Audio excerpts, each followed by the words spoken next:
Sports Professor Rick Horrow. This is Beyond the Scoreboard, an inside look at the trillion-plus dollar business of sports in all contexts. And we have a very interesting internationally based show early in the show today, although obviously you can't avoid LeBron James signing with the Lakers, getting ready for the Major League Baseball All-Star Game, the Vegas Knights reveling in what they're doing, as well as the Washington Capitals, and on and on. But let's start with the World Cup. You got to start with the World Cup. The World Cup enters the knockout round, and $13 million more spent by Russia on its subsidies. And by the way, if you want to see a full list of all 15 items and 5 tech items and 5 philanthropic items, look at our website, CSN Washington, NBC Washington, HorrowSports.com. Also join us on Audio Boom and Twitter and Snapchat and all the places we normally have our show. You'll get them archived as well. So as we're going through the World Cup, remember they're allocating about $8 million more for temporary World Cup infrastructure and $6 million more to this company responsible for stadium maintenance in Russia. The total World Cup spending around $11 billion. RBK, the national media outlet, said it's close to $14 billion, but it clearly depends on who's counting. $15 billion or so for Brazil at their World Cup. But with 2 thrilling overtime matches and the host nation upsetting Spain, the first leg of the World Cup's round of 16 did not disappoint. Even the loss of revenue from thousands of Spanish fans now headed home couldn't quell the excitement in Moscow. From an American perspective, the ratings were down early as the U.S. obviously did not qualify. But think of the national and international global perspective. Internationally, remember that more than half the world is watching the World Cup, and you go from point to point. And I went to the Cape of Good Hope, try to take a little bit of safari and golf, but also to look at what the World Cup actually meant in South Africa and Africa. Let's remember that none of the African nations made it to the knockout round, even though 5 started the tournament. Yet, the beginning of the knockout round and right before, riveting African audiences. And here's a segment, by the way, from the end of the world, at least from South Africa, Cape of Good Hope. Sports Professor Rick Horrow with a spotlight on the World Cup. You know, most people will just stay in their offices and report on stuff, but no, I decided to check it out firsthand as to why the ratings in the United States and maybe Canada aren't as great. So behind me, that's a Cape of Good Hope. It's about as far removed as you could possibly get from civilization.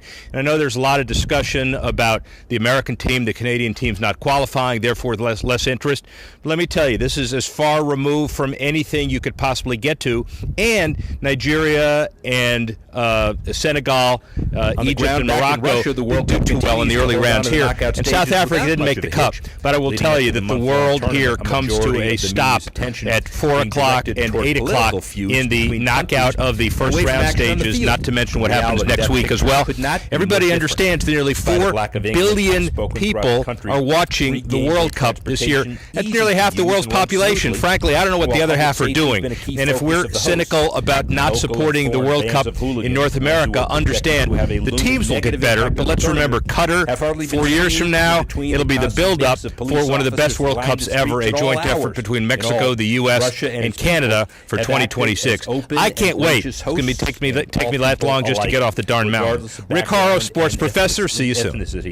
And by and large, extreme sportsmanship has been the rule of the Cup, setting the bar high for Qatar in 2022 and North America in 2026.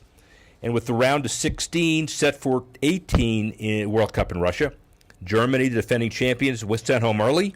Spain, gone. Portugal, gone. Argentina, gone. But back to Germany for the first time since 1938.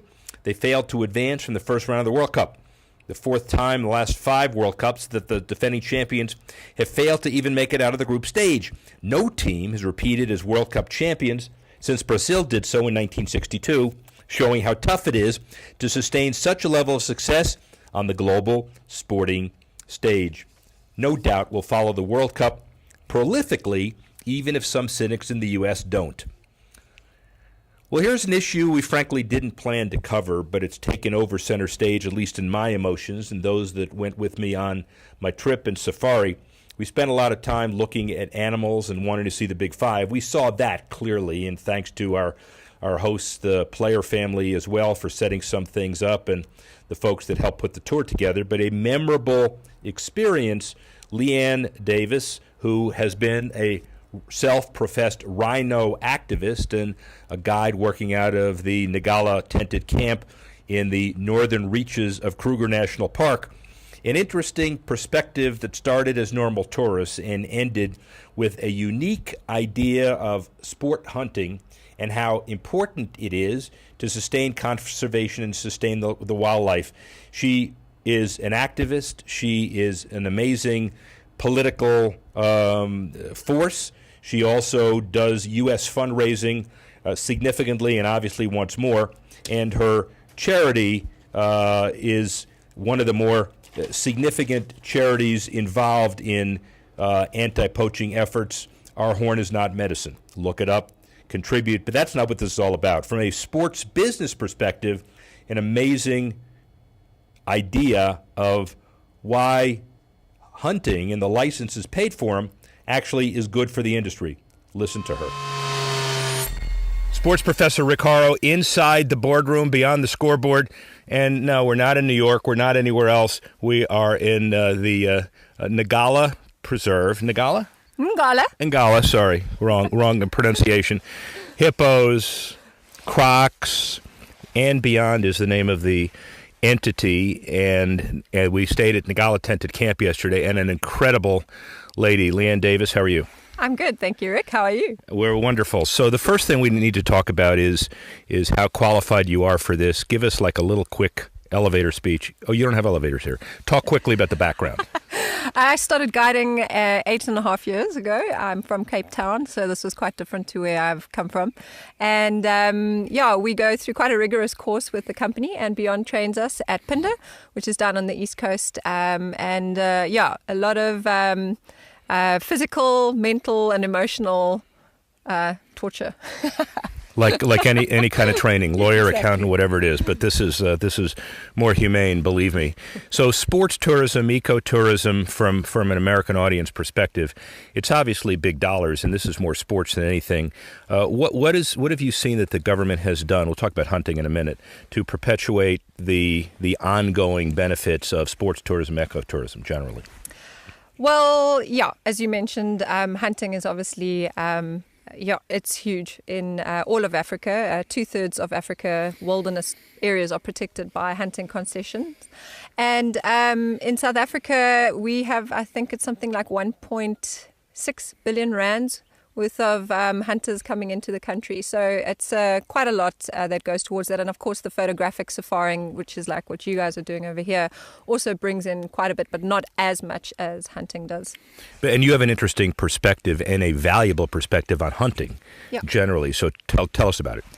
Well, it's always a tough one because, not many people like to listen too much about this because as many people loathe hunting, I'm not a hunter, but I think a good way of putting it and helping people understand it is that if you took away hunting concessions from, say, just South Africa alone, that's a lot of money that you are taking out. 1.5 or 6 billion rand that would be going into our country's economy will be gone.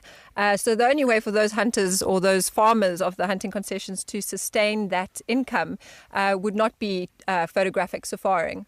It would be to convert that land into agriculture. So either clearing out the bush for grass to plant for cows to feed, or for avocados, macadamia trees, mango trees, and so on. So when you're wiping out all this indigenous bush that's been protected by hunting concessions, you are taking out the grass species, you're taking out the trees, you're taking out all the tortoises, the scrub hares, the impalas, the giraffe, the kudu, the lions, the elephants that would be living there and that are protected by those people or those farmers. So basically, hunting is done right, is a roundabout way of enhancing and perpetuating conservation. Absolutely. If it's done ethically and sustainably, then that's what you want. So the big deal and the thing that really, really impressed all of us is Our Horn is Not Medicine, your foundation. Well, the rhino issue is very important, but what you do, you fund plane, you go to America for fundraising. It's incredible. So tell us about it. Yeah, it's become my baby. I love this campaign. I started it about 5 years ago, and it was just to create awareness. I found that a lot of foreigners coming over to South Africa did not or weren't aware of what was actually happening right here where we are now. And yeah, as time went by, I realized that people were really taking to the campaign, and I wanted to educate them and then also find out how I could help. So I went to our Kruger Park section ranger, asked him what he needed. So he told us it was, certain things, bulletproof vests or scopes or whatever it may be. So I started raising a bit of money through the guests that come to visit me and have, safaris with me. And that has gone on and on and on. And as you mentioned, Rick, that I do some fundraisers in the States. I do this here all the time. I'm talking to our guests on how they can help. And we funded 2 planes. We have 17 dogs. We've built a hangar, kennels, examination rooms, trailers, vehicles, and, anything that our 17 men that work in this area need just to make them, to help them out in the field. It's a big job. AfricaAnnie.net, or is there a better way to do it? Annie Africa. Sorry. If you're standing on your head, it's AfricaAnnie.net. Yes. Our Horn is Not Medicine has an Instagram page. I'm very busy on that one. So I find a lot of people respond nicely, younger people especially, to the Instagram page, and then on Facebook, Our Horn is Not Medicine. And then there is a www.ourhornisnotmedicine.com online that you can find out how to make donations. We are 501c3 registered for all the Americans as well. For all the Americans who care about taxes, but you should. Yes. But anybody who's been here will understand what we mean, but anybody who can think about this may not visualize it. We spent yesterday in a safari at the back end looking at rhinoceri that may not have survived today, and we don't know. But give us the numbers on poachers and how dangerous this is. It is obviously very dangerous. You've got people living around reservation areas that have very little. So when you see something like this rhino, or, not even just rhinos anymore, elephants, lions, when they are wandering around these fences in the reserves that you live around, obviously it's going to be quite tempting.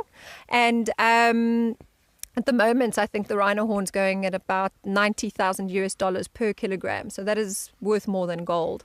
And there are a lot of poachers in this area that come all the way also from Mozambique as well, and the communities surrounding our area. So that's why community upliftment is very, very, very important. And that is what And Beyond, this company that I work for, does so well we're trying to get encourage people to or employ locally. And also, putting back into the community through clinics, medical centres, schools, boring, digging out wells or boreholes. Very, very, very important to help people understand that these rhinos are their livelihood. I think the Kruger Park has about 1 million people indirectly living off the Kruger Park, in these community areas. So if we don't have rhinos or lions or elephants or buffalo, we don't have jobs. All these people living in the low veld area will not have any work. So very, very important to uplift the community and help them see why these animals are worth more alive than dead. Very important. Very important for the humans, but the rhinos, give us the numbers of that you know of poached and brutally killed rhinos in the last couple of years.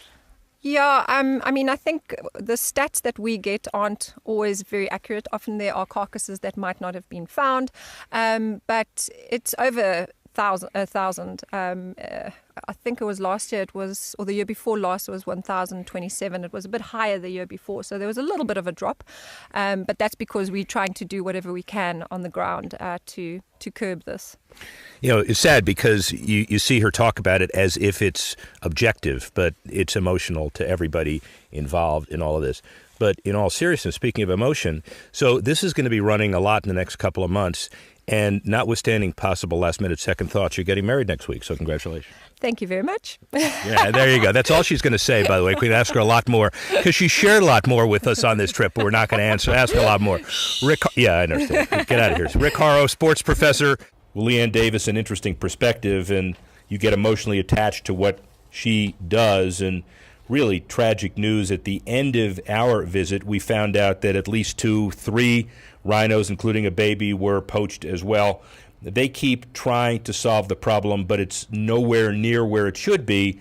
And while we're talking from a objective perspective on sports business, and while a greater Washington area and the Northeast probably could care very little about this issue, it requires some national and international attention.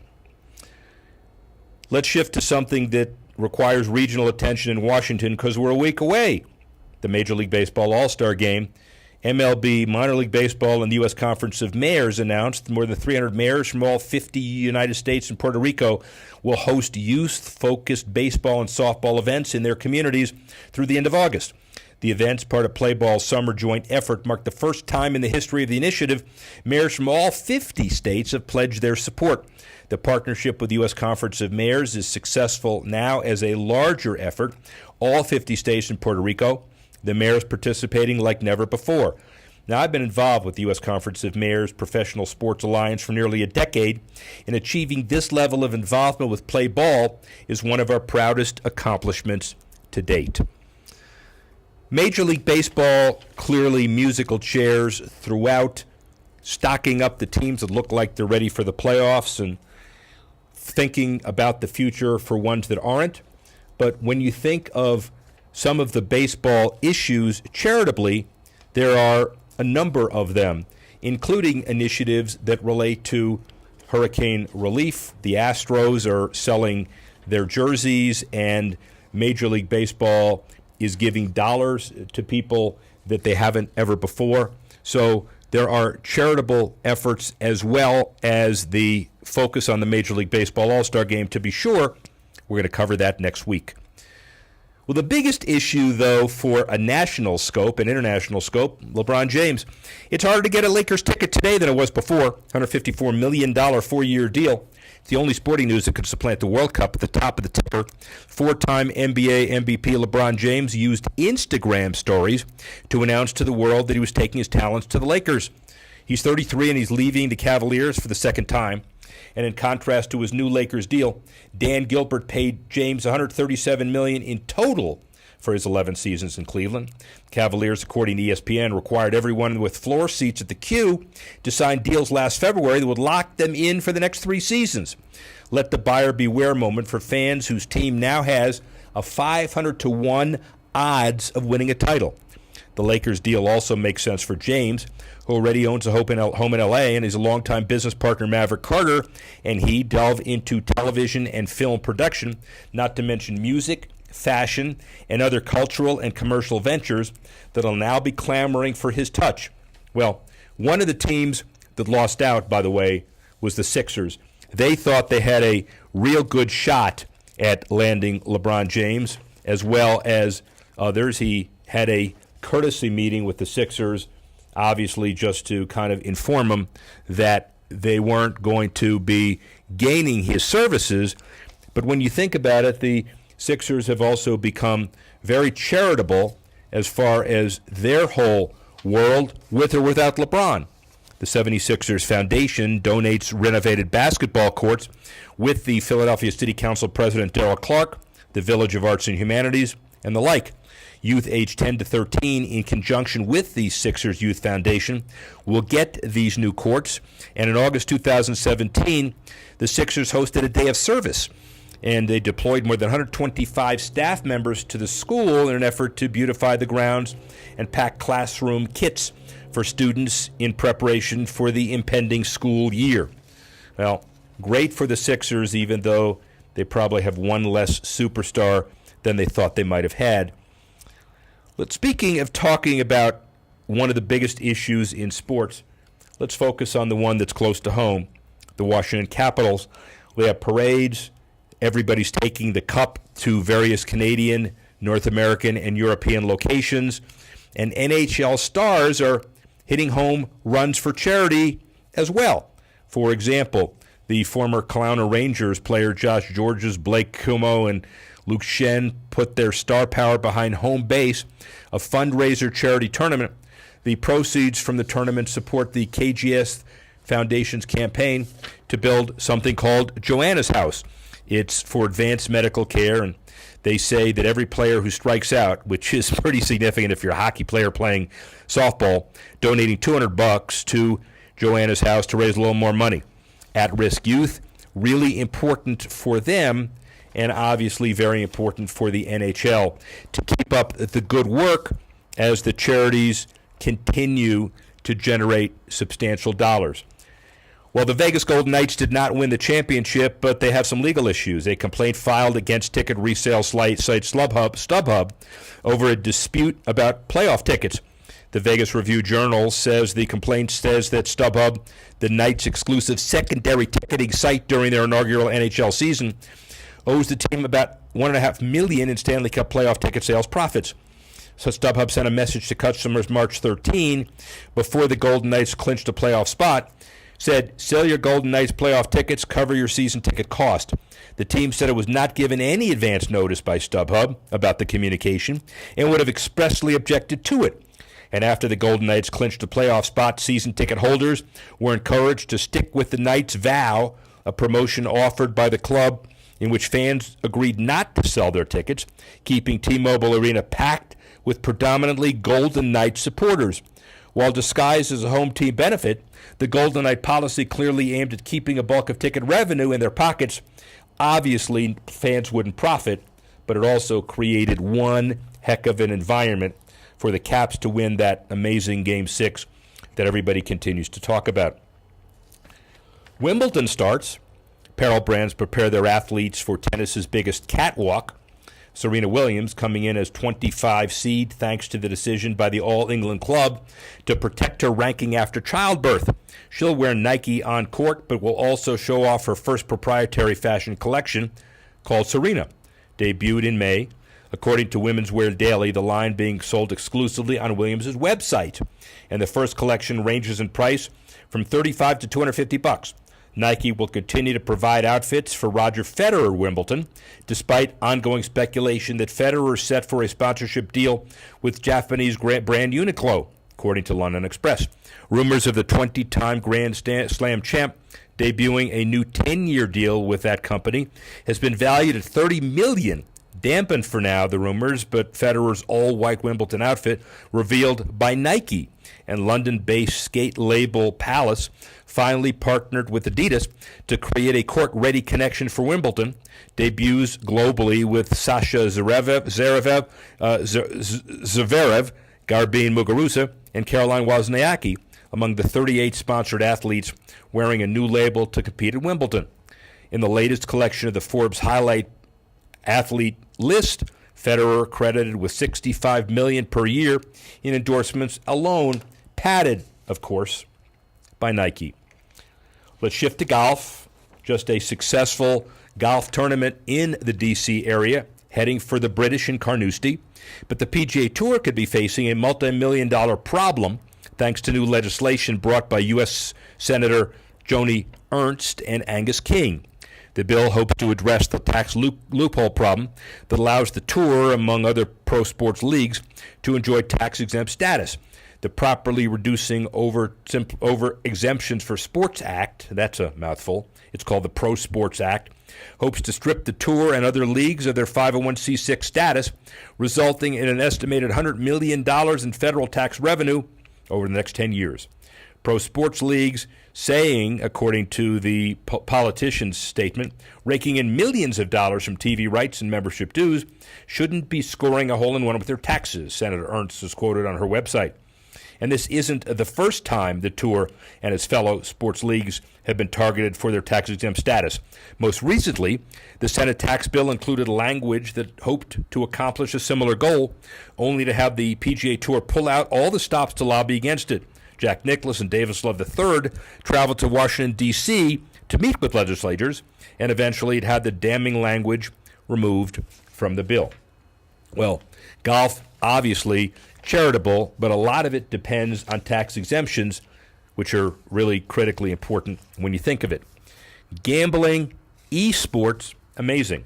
Outdrawing most cable programs as 9 million watched Friday Fortnite. According to John Wall Street, more than 8.8 million unique viewers live streamed Week 4 of Friday Fortnite, an invite-only esports tournament for prize money hosted by well-known streamers and sponsored by UMG, making it the most watched gaming competition to date. To put that figure in perspective, 5.3 million people tuned in to watch coverage of the first round of the NFL Draft. The 2017 All-Star Game or League Championship Series, averaged 6.3 million. 7.9 million watched the season final of AMC's The Walking Dead, and the second most watched NBA Conference Finals in 16 years drew just over 9 million fans. Moving forward, it's expected that esports and gaming competitions will continue to regularly outdraw a lot of these conventional television programs. Statistica projects the number of gaming viewers worldwide to reach 743 million people by 2019, up 23% from 609 million in 2016. Dismiss esports at your peril, by the way, but there's a reason why these leagues, teams, and brands, and athletes, and communities alike are making multi-billion-dollar investments in the growth market. We'll cover all of this stuff next week. More esports obviously to come. Major League Baseball All-Star Game and its festivities in Washington. The British Open heading to Carnoustie as well. Wimbledon coming up to its final weekend, and on in the significantly growing business of sports. And let's not forget the World Cup finals as well. Billions of dollars spent, billions of viewers watching. We'd like to thank Leanne Davis for her invaluable input. We'd like to thank Dan Martin and Tanner Simpkins for helping to put this together. We'd like to thank you all for listening and watching and joining us next week when we go Beyond the Scoreboard.